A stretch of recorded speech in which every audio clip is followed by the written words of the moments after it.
যেখানে স্ট্রাইকে আছে বুম্বা, আবারও ওয়াইড। আগেরটা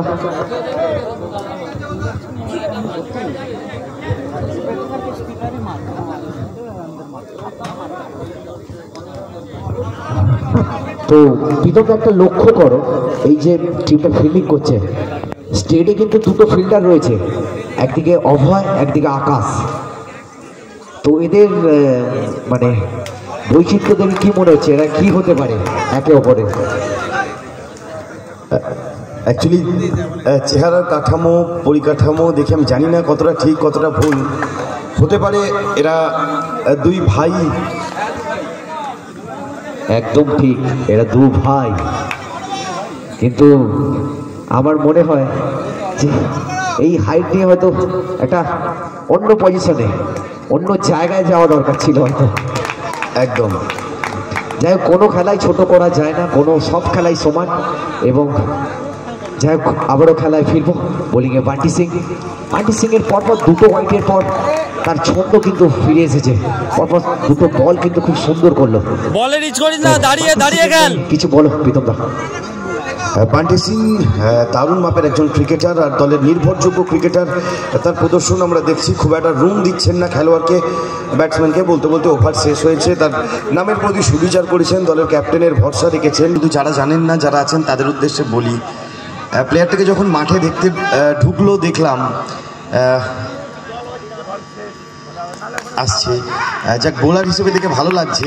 যখন মাঠে ঢুকলো কোথায় দেখেছি, কিভাবে দেখেছি মনে পড়ছে না।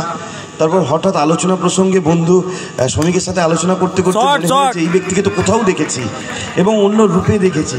আজকে কি কোনো কারণে কারোর সাথে বন্ধু বান্ধব হিসেবে এসেছেন? তো প্রসঙ্গক্রমে জিজ্ঞেস করলাম তোমার নাম কি। যখন নামটা বললো, বোলারটার নাম বললো যে রূপেশ, মনে পড়লো আমাদের পরিচিত, আমরা যারা শর্ট হ্যান্ডের বাইরেও ফুল হ্যান্ড রূপেশকে যারা জানেন, মাঠে মাঠে যান, রূপেশ দারুণ ব্যাটার। একদিন রূপেশের দিন রূপেশেরই দিন থাকে, কাউকে পরোয়া করেন না। বহু বহু ম্যাচ জিতিয়েছেন এবং পুরস্কারের ভান্ডার সম্পূর্ণভাবে ভর্তি হয়ে গেছে। আজকে এই মাঠে প্রথমবার, আমি সত্যি বলছি বহুদিন ধরে শর্ট হ্যান্ড ক্রিকেট করছি, আমি প্রথমবার রূপেশকে শর্ট হ্যান্ডে দেখছি, ভালো লাগছে। যাক, সব ক্রিকেটের সাথে যুক্ত এবং বোলার হিসেবে এখনও পর্যন্ত 2টো রান দিয়েছিলেন, 1টা রান হলো, 3টে রান হয়েছে, ভালো বল, একটা 4ও হয়েছে। কত রান হয়েছে, রান কত গেছে? হবে একদিকে আছে বোম্বা, কিন্তু দুই ব্যাটার কিন্তু এখনো রয়ে আছে কি যে তারা 2 ওভারের শেষে কিন্তু 20 রান করে ফেলেছে, যেখানে 3 ওভারে আবার বোলিং করতে আসছে বান্টি সিং। বান্টি সিং এর প্রথম বল তো ডট বল। দাঁড়িয়ে খেল, দাঁড়িয়ে খেল। মহাকালেশ্বর উজানের ক্যাপ্টেনকে মঞ্চের সামনে আসার জন্য অনুরোধ করছি। শট শট, এখানে একটা বেরিয়ে যাবে, বেরিয়ে যাবে, লাকি শট দেখতে পেলাম। আল্লাকি শটও বলতে পারবো এবং লাকি শটও বলা যায়। দেখুন এই ছেলেকে একটা 4, তো যেখানে একটা 4-এর সুবাদে রান সংখ্যা গিয়ে পৌঁছেছে 24। বোলিংয়ে বান্টি সিং, ব্যাটিংয়ে বোম্বা। আবারও কিন্তু এবারে কিন্তু লেগে লেগে অর্থাৎ পায়ে লেগে থার্ডম্যানের উপর দিয়ে 4 হয়ে গেল। পেলাম, দেখলাম, হ্যাঁ এটা ঠিক যে ভগবান তাদেরকেই সাথ দেয় যারা খুব সাহসী। ঠিক আছে, ঠিক আছে। তো যাই হোক, বলতে বলতে একটা রান, কিন্তু ব্যাটিং স্টাইলটা দেখে মনে হচ্ছে বালাজি, আমাদের সেই ইন্ডিয়ান যে বোলার ছিল বালাজির মতন ব্যাটিং স্টাইলটা কিন্তু হলে কি হবে, বালাজি এখানে লাগবে না, আমি আছি, যে কোনো ভাবে বাউন্ডারিতে পাঠাতে পারি, ব্যাটে না লাগলেও পায়ে লাগিয়ে দেবো।